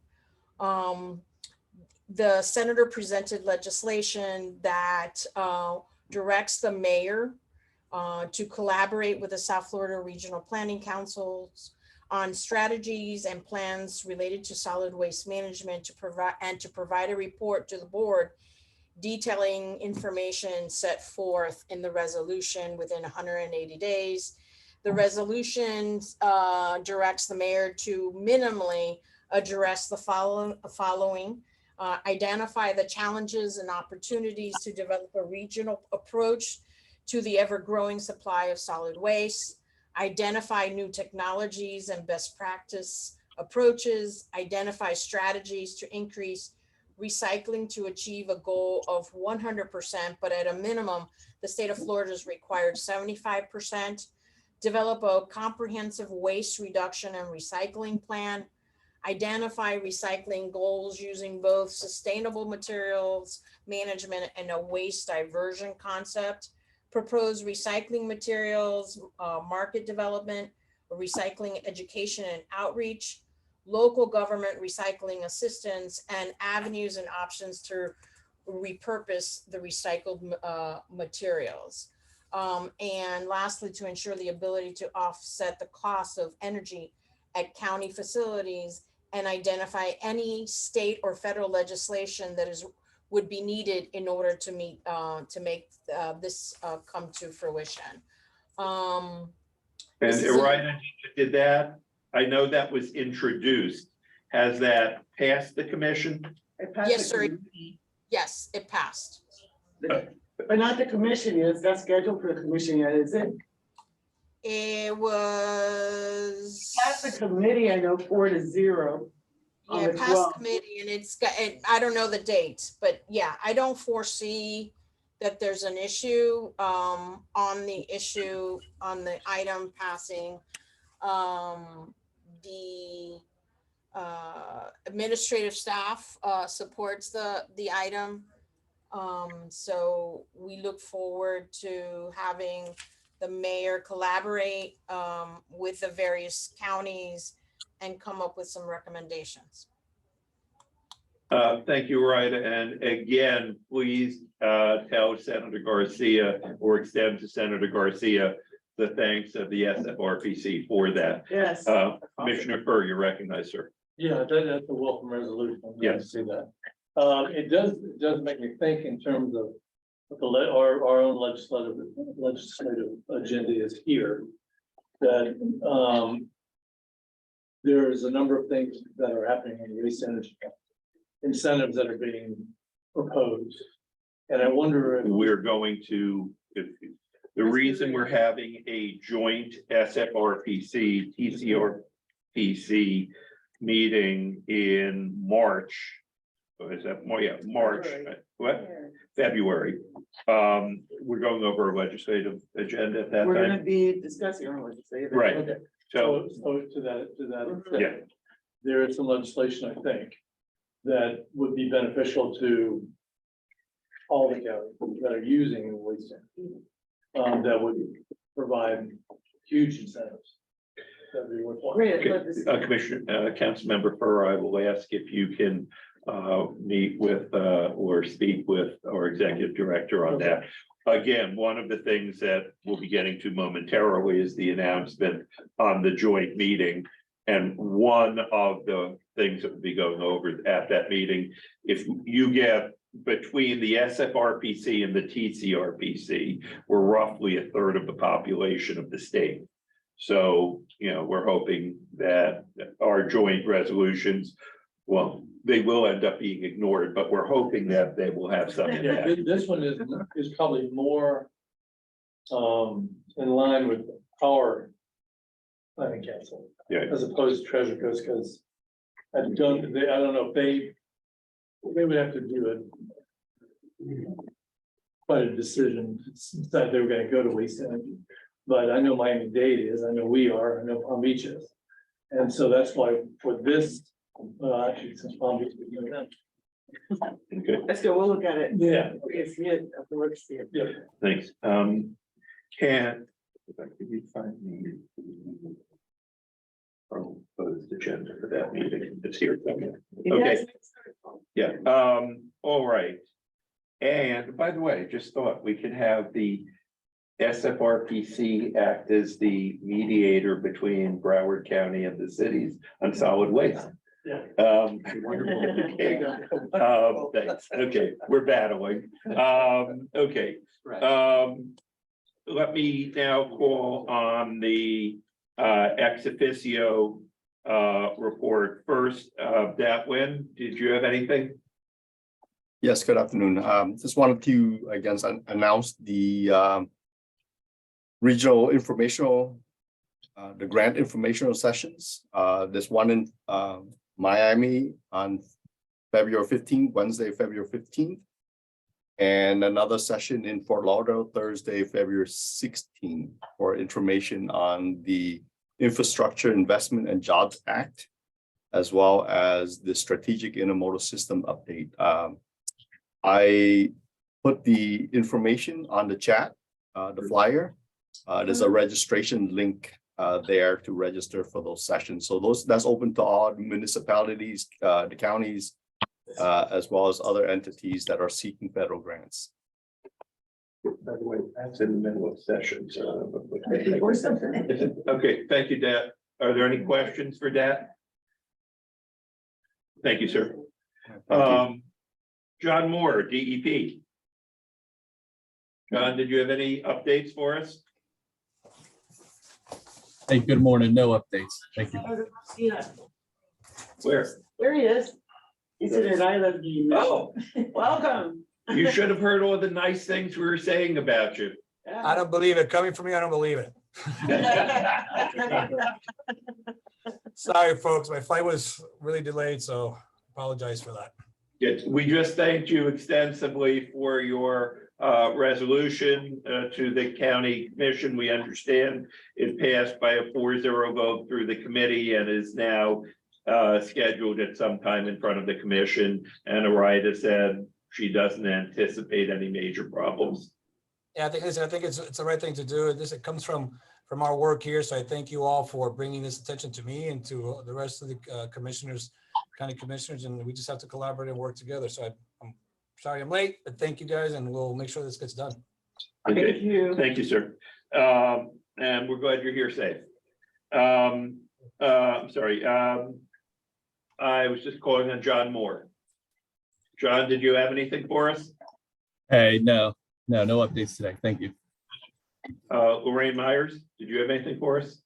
Yes, just real quickly, at the previous meeting, I mentioned a save the date for our governing board meeting to be held here in Broward. Yes, when is it? It's gonna be Thursday, February the 9th. At the time, I didn't have a location. The location is the Fort Lauderdale Marriott in Coral Springs. And that address is 11775 Heron Boulevard in Coral Springs. The meeting starts at 9 a.m. And it will be right now in the Royal Ponciana and Orchid Rooms. Okay, please let me know if I'm still invited to that after the last meeting. We had a joint meeting between the SFRPC and the Army Corps on the restudy, and the question that I asked both of them was, can either of you give me any assurance that this will be finished before we're flooded? And they both kind of mumbled and said, because in fact, neither of them was able to do that. I still believe that the Southeast Florida, as I continue to say, was carved out of the Everglades and will be returning to the Everglades shortly. I would tell you, if you lived in Broward County, make sure that your dog is kept inside before the alligators eat it. Because, yeah, because the I hate to sound repetitive, but the Army Corps has told us that the earliest possible date, if they have all of their money on time to fix everything, if they have all the money on time, if they don't run into any problems unexpected, if everything works perfectly, is 15 years, which means really it's 20 to 25 years. Which they won't deny because I've asked them that. And according to Dr. Jennifer Gerardo, who I think is certainly one of our foremost experts, if the Water Management District wasn't here, I would say our foremost water expert, says that we're going to start being unable to drain because of sea level rise. Whenever it rains, we'll be unable to drain, give or take 10 or 12 years.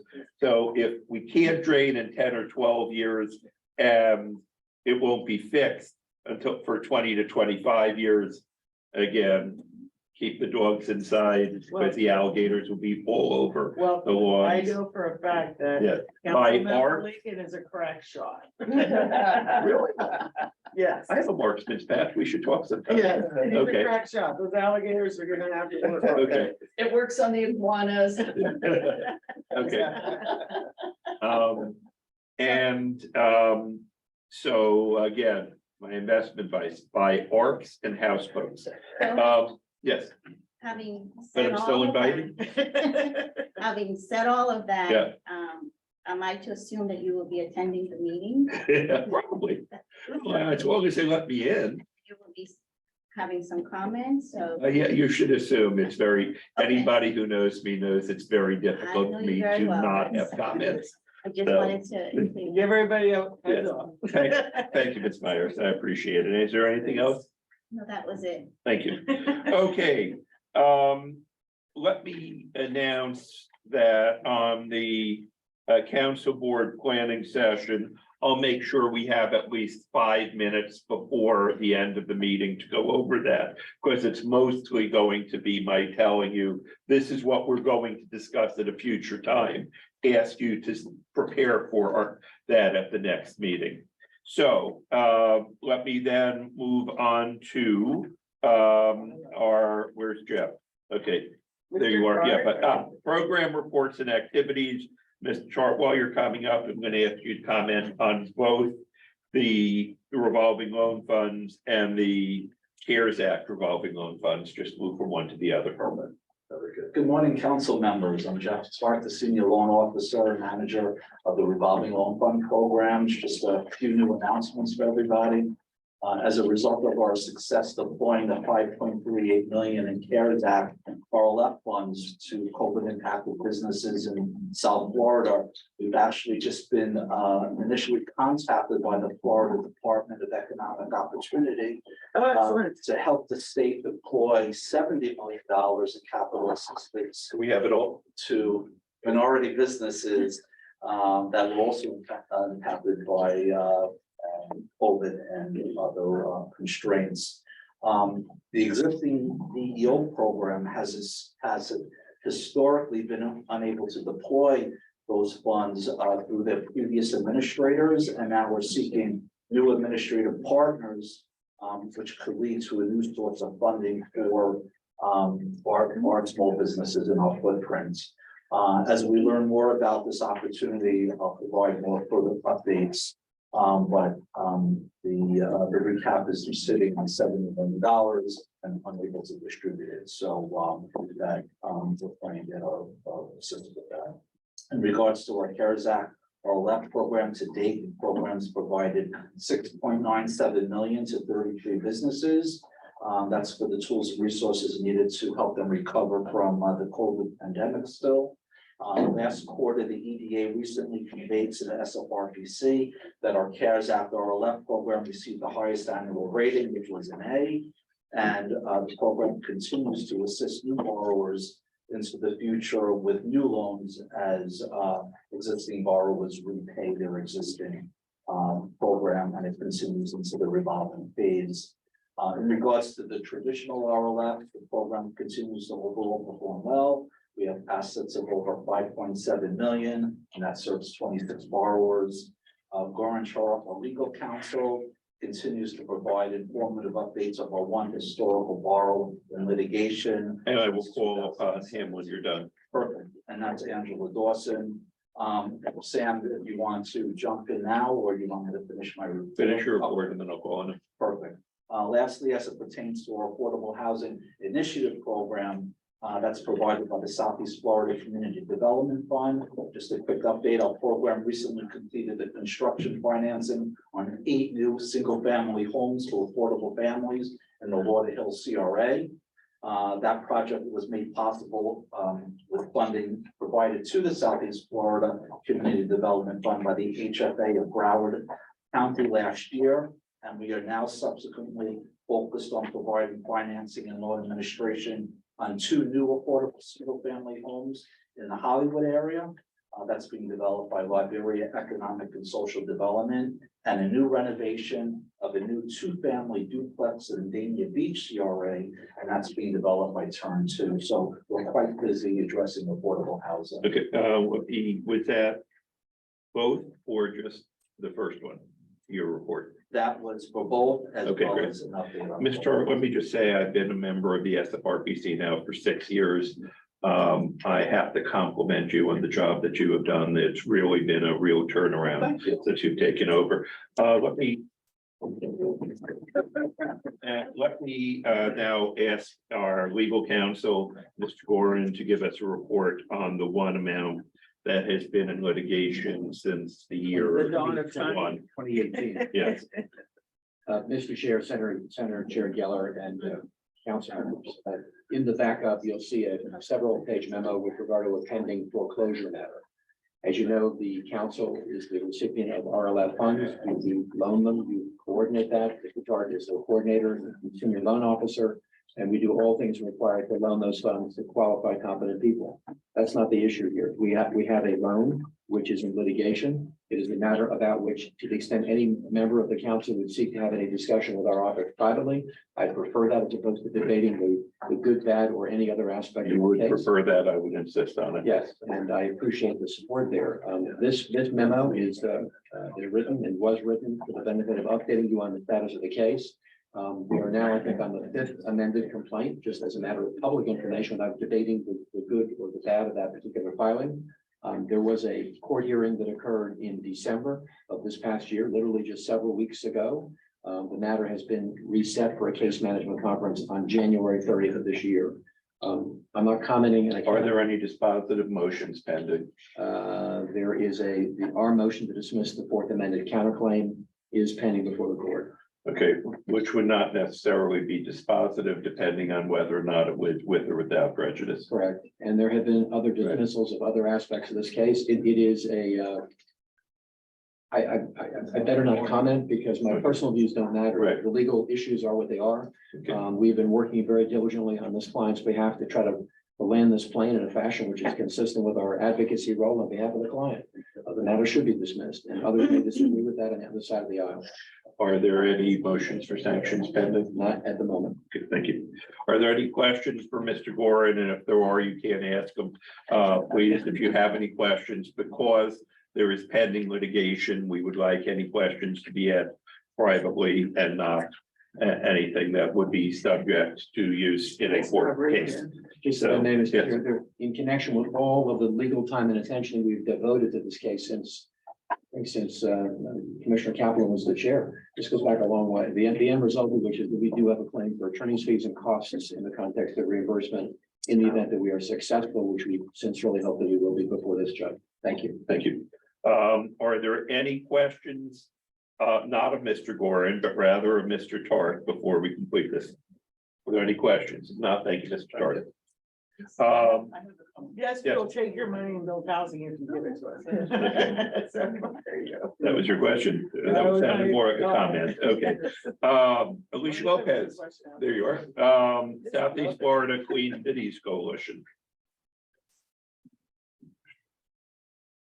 You can see your staff are all rock stars. Good morning, everyone. I just wanted to. Good morning, Alicia.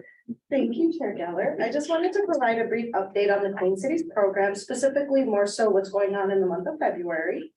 So I will be speaking on the electrifying transportation in the Sunshine State Panel on Infra Day, Florida at the Intercontinental Miami. So it's a large one-day event focusing on an array of topics within the state. So the portion that I'll be discussing will be electrification, but they're also going to be speaking about water, infrastructure, mobility. I included the agenda in the packet for everyone to review. If you would like to attend, please let me know and I can reach out to the gentleman that's actually hosting the event.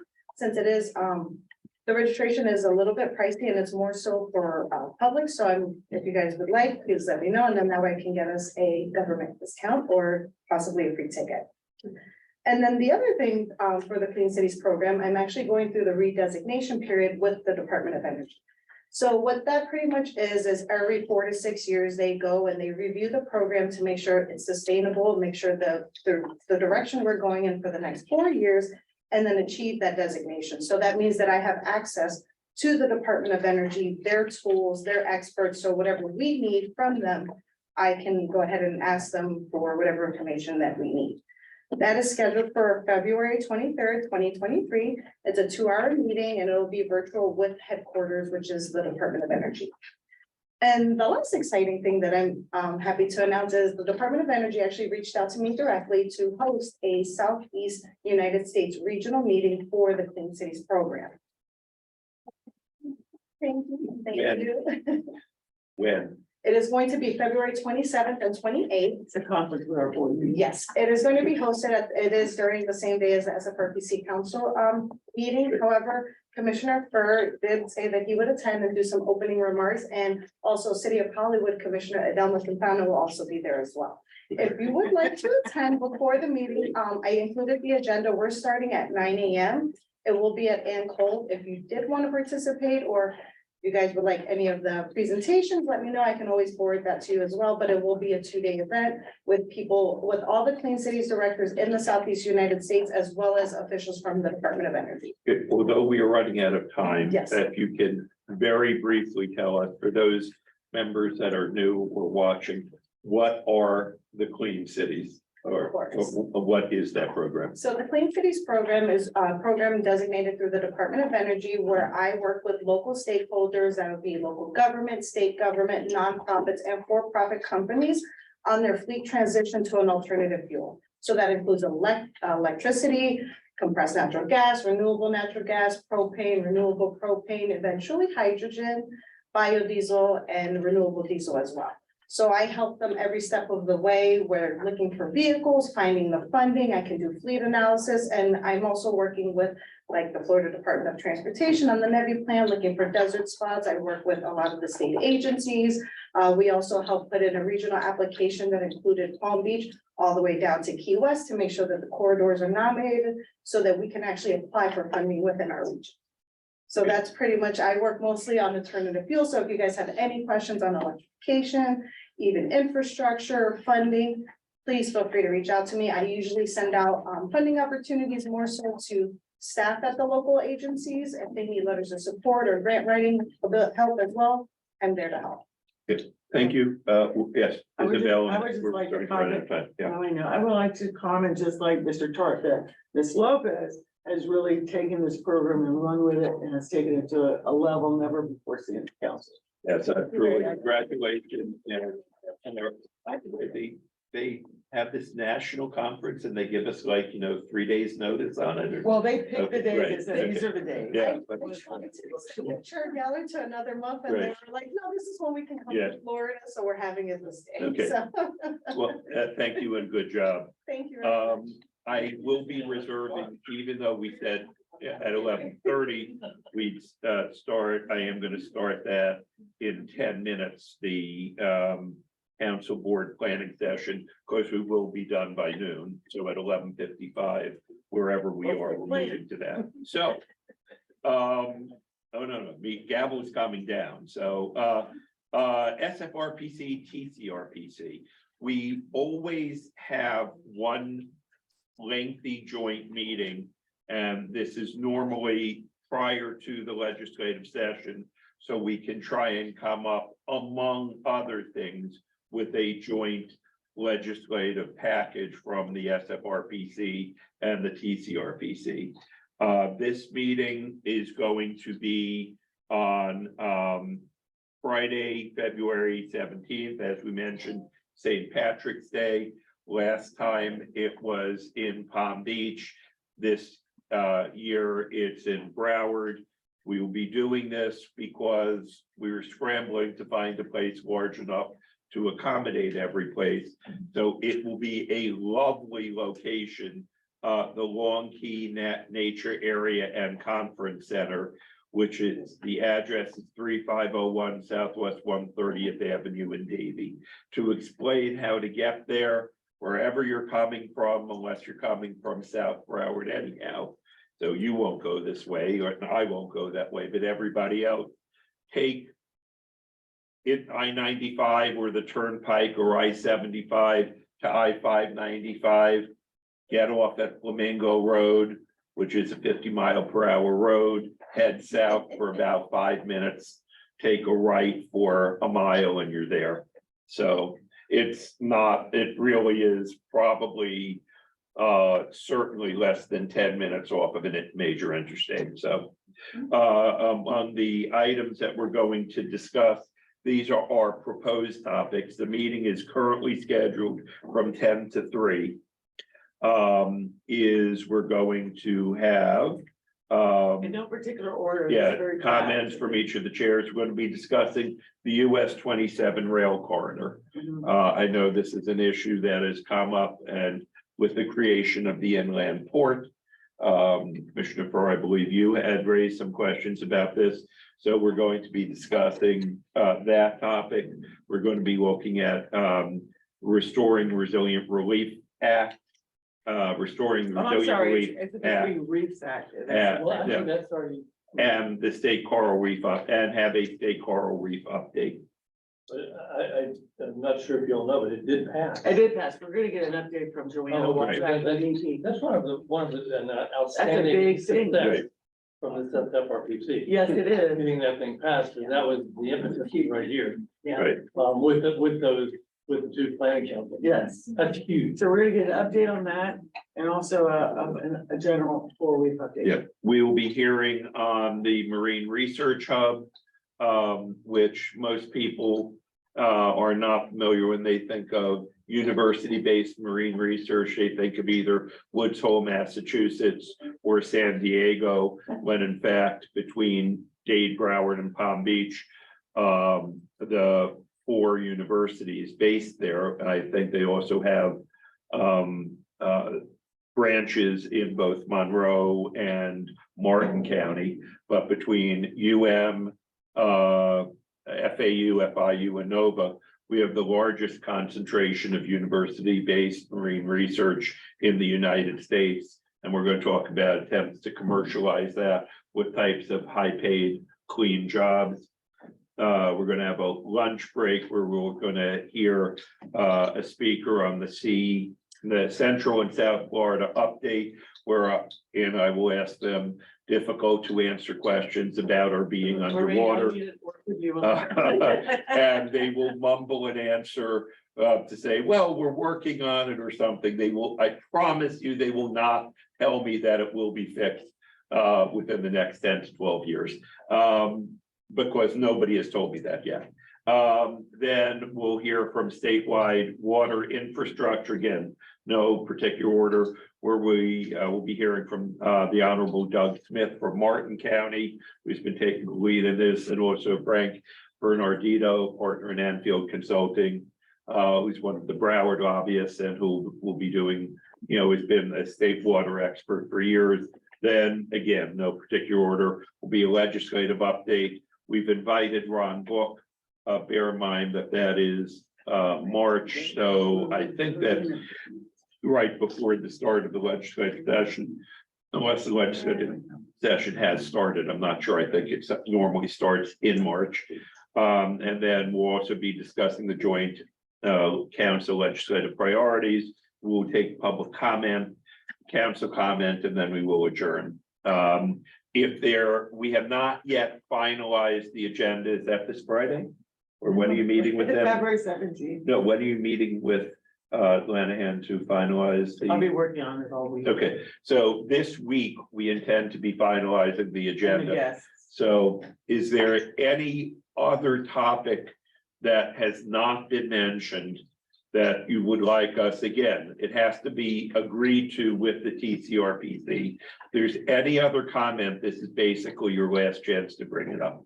Yes, Commissioner Kaplan, sorry, Councilmember Kaplan, Mayor Kaplan. Thank you. Not advocacy, but question. Yes, sir. We had, when we were in Tallahassee, stumbled into a possibility of including aquaculture as oriented toward the oyster industry. I don't know if there's I any plead interest without in knowledge, pursuing as that. this lawyers say. Good chair. So I'm happy to work with you on that. I'm not sure. I mean, I know that the main focus of the oyster industry, as we discussed, Apalachicola Bay, that area. I don't know if in the limited time we have, is that the area we want to spend a lot of time on? I could discuss with you. I saw the map that indicates a lot of leaseholds in the Treasure Coast jurisdiction, which is. Oh, okay, so let's get together. I don't know anything about that issue. Okay. No, Anything else? happy to learn. Anything else? All right.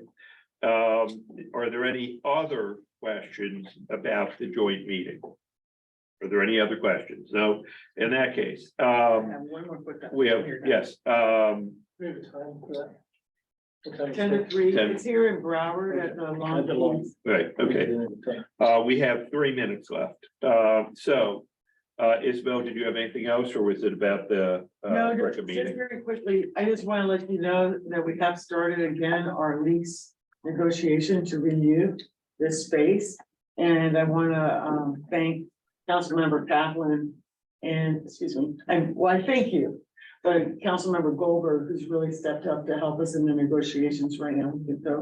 So we're working on a mutually agreeable agreement. There's more to come later. Thank you. Okay, I would normally comment, but we're running out of time quickly. Commissioner Burke. Obviously, we're gonna have to do something like a national search to replace you at some point. Do we have plans of when we're gonna? Okay, I'll get to that in the 5-minute thing. Okay.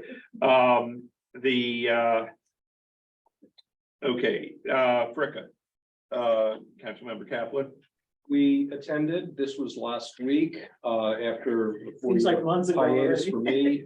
One of the takeaways that I was interested in, there's real continuity among the representatives from the various regional planning councils statewide. That was interesting, and it's nice because there's a lot of knowledge and also a lot of good relationships that built over quite a long time. Where that comes to a point of effectiveness and trying to be influential with the Florida legislature is a gravely complicated and difficult question. But my personal feeling is, yeah, it's a really worthwhile initiative, and it's worth the commitment to participate and actually be active at it. And Councilmember, I'd like to thank you for, I know you've done this before. We're glad you're back on the SFRPC and back on Fricka on our behalf.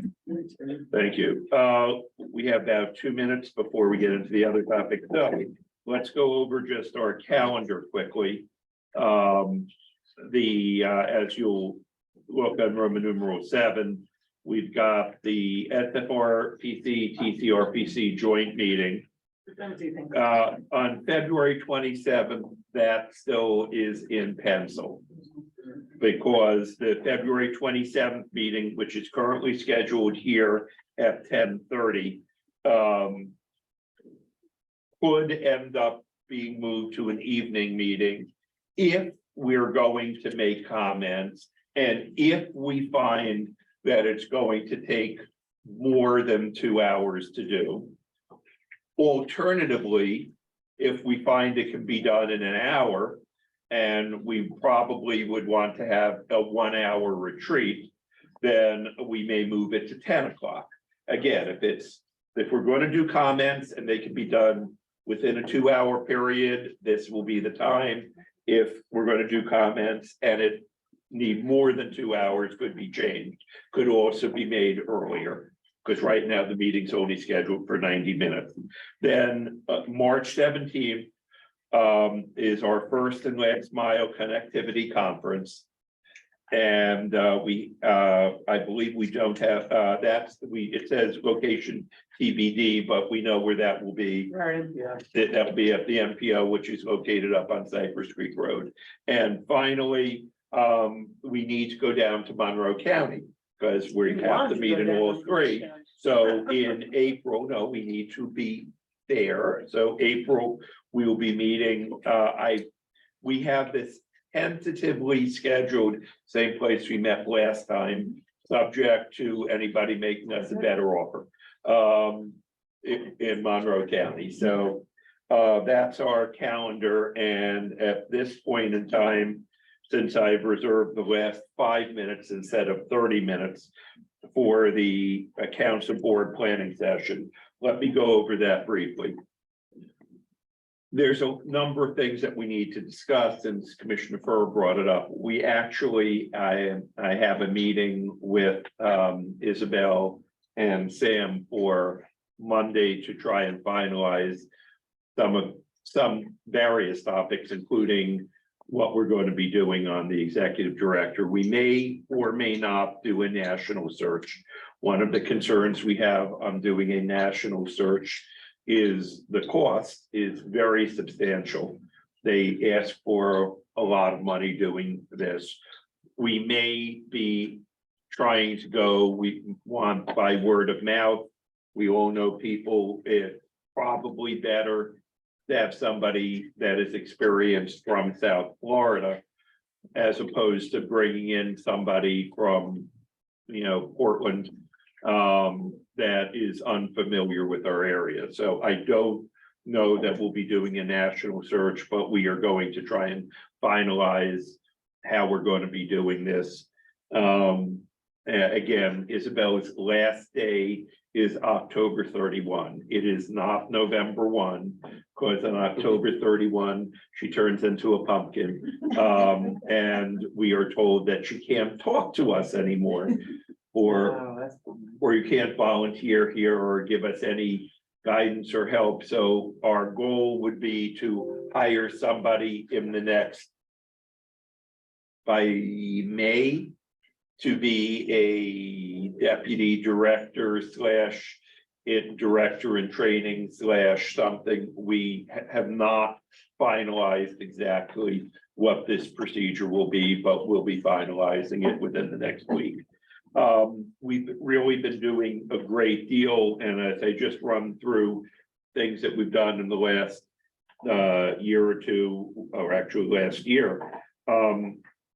The SEDS, we have the Mayor's Affordable Housing Summit, and we need to figure out at our planning summit, which again, planning meeting, there had been discussion about doing a big Michigas in terms of doing questionnaires to us, questionnaires to our stakeholders. And candidly, I just think this, considering everything we're doing, is too much of a strain right now on the council resources. So what I'm looking at is having this meeting on the 27th, unless we're completely occupied with this other topic.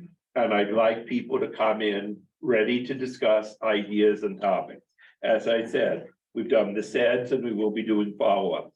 We have the Mayor's Affordable Housing meeting where we have the mayors of the 3 counties, and we're following up on that. We're working on the military installation resilience review. We have the solid waste, which we need to figure out a follow-up on that. We first and last mile we have upcoming, and I'm sure that will require follow-up. The US 27 and the inland freight, which we'll be discussing at our joint meeting, may or may not require Other discussions that we have had include updating about a next big meeting, joint SFRPC, TCRPC on sea level rise and or resilience. Could involve, or we could have a separate one on the restudy, but more likely sea level rise would be a comprehensive issue. There, 750, which was, when did we do that? We did that from 2010 to 2014, a 7-county regional plan. It would be good to go back, refresh it, update it, and measure what progress has been made, and are there things that have changed, are there priorities that have changed? Right, and so that's another thing we're considering. And finally, the other topic that you would raise on updating our plan from 20. Well, see, this is the thing, I think if we could Do the two of them strategic- together. Right, because I think, especially in the strategic regional policy plan, the section on agriculture was very scant, I should say. And I think we should revisit that, because we're gonna be getting a lot of documents coming in on agriculture, lands development. And aquaculture. And I think to the extent that they are regional resources, we should be looking more, more into some policies for that. Good. What do we So- want to say about it? So we're looking at Understand it well. doing all of these. If there's, I want you to come to this meeting prepared with ideas on what it is that you would like us to do over the next year or two.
Recording in progress.